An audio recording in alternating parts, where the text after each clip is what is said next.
There is a version of love that breaks you, and most people spend years, sometimes entire lifetimes, chasing it. Not because they want pain, but because pain and love became intertwined long before they knew they were learning the difference. The obsession, the hunger, the uncertainty that keeps you awake at 2 a.m., replaying messages, analyzing silences, wondering what happened between one conversation and the next. And somewhere inside all that emotional weather, you learn to call it love. Not because it was love, because it was familiar. And the human mind has a strange relationship with familiarity. What feels familiar often feels true, even when it hurts us. This is about 3 things people almost never explain. Why healthy love can feel more unsettling than the love that damaged you. Why emotional intensity and genuine intimacy are not the same thing. And why your body can confuse one for the other. And why the people who hurt you most often didn't leave with a goodbye. They simply became quieter. Until one day the silence finally had a name. The brain is not built only to feel. It is built to predict. Long before conscious thought catches up, your mind is constantly comparing the present against everything it has learned before, looking for patterns, looking for familiarity, looking for evidence that says, I know this place, because certainty matters to the nervous system, not necessarily happiness, not necessarily love, certainty. And if your earliest experiences of connection arrived wrapped in inconsistency, warmth one day, distance the next, your nervous system didn't simply experience that pattern. It adapted to it. It learned it. It stored it. Instability slowly became part of the emotional blueprint of connection itself. So years later, when healthy love finally arrives, something unexpected can happen. Someone consistent, someone emotionally available, someone who says they will call and then calls, who says they will stay and then stays. No mixed signals, no disappearing acts, no cycles of distance and pursuit. Just presence, just steadiness. And for a nervous system that learned love through storms, that steadiness can feel deeply unfamiliar because there is no emotional blueprint waiting for it, no internal map, no pattern already prepared.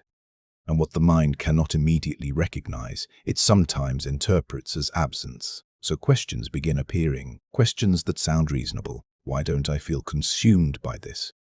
Why doesn't this feel stronger? Where is the chemistry?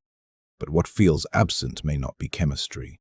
It may be chaos. Your nervous system is reaching for patterns it once survived and discovering they aren't here anymore. And many people walk away from the healthiest relationship they have ever encountered believing something was missing, when what they were experiencing was safety.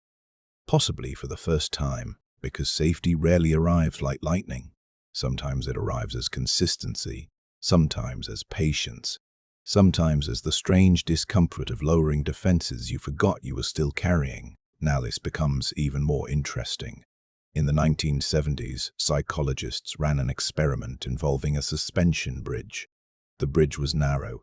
It swayed. Far below was a rocky drop.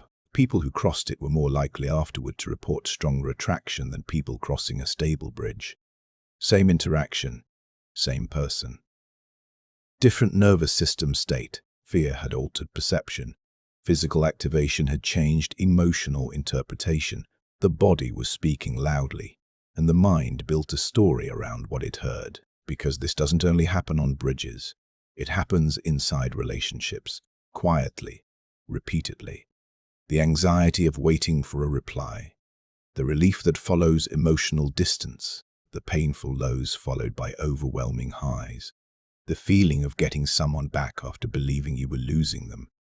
Every one of those experiences activates the nervous system, and activation feels powerful, powerful enough that people unconsciously arrive at a conclusion. If I feel this much, this must be love.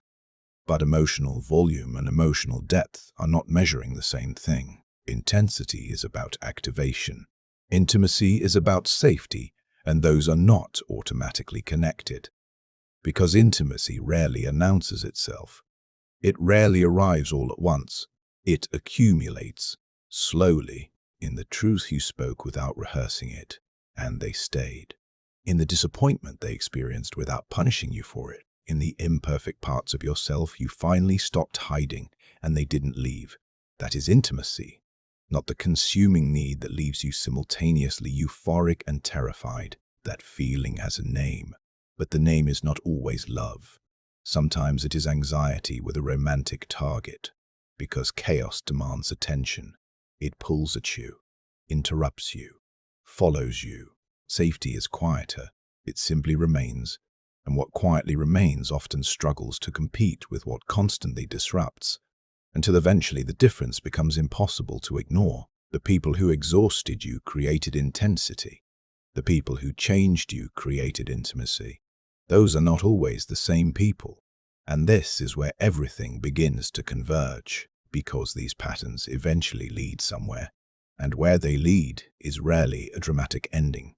Usually it begins with a withdrawal, so gradual that you almost miss it.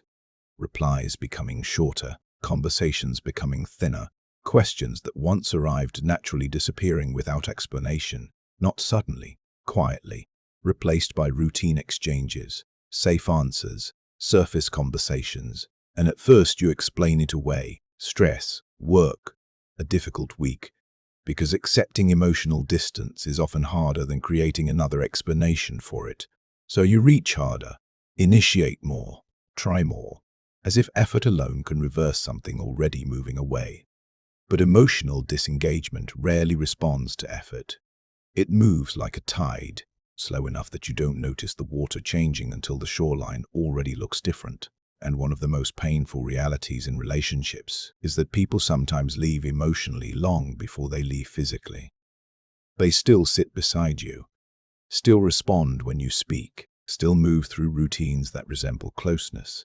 But emotional presence and physical presence are not the same thing. Someone can share the same room, the same meals, the same bed, and already be gone from the relationship itself. And one of the quietest forms of grief is realizing you spent months fighting to keep alive something the other person had already privately released.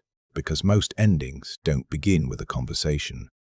They begin with small absences. A reply slightly shorter, a pause slightly longer, a silence that lasts 1 second more than it used to. Tiny departures repeated quietly enough that one day they become impossible to call anything except what they always were: leaving.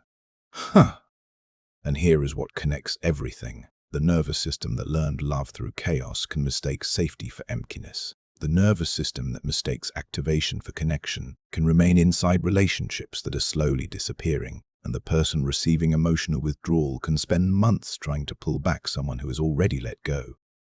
All of them feel like instinct, like intuition, like truth, but patterns often feel like truth. That doesn't make them the same thing, because patterns can be interrupted. And interruption does not begin with someone else. It begins with honesty, with asking whether what you call love feels like connection or feels like familiarity, whether what you are pursuing is intimacy or activation, whether the person you are fighting for is still present or only physically nearby. Because the goal was never intensity. The goal was always to be known, fully, safely, by someone who never required you to earn their presence every day. That kind of love exists. It just may not feel the way pain taught you to expect it. Subscribe and turn on notifications for daily love psychology, because sometimes clarity doesn't change who you love. It changes what you finally stop chasing.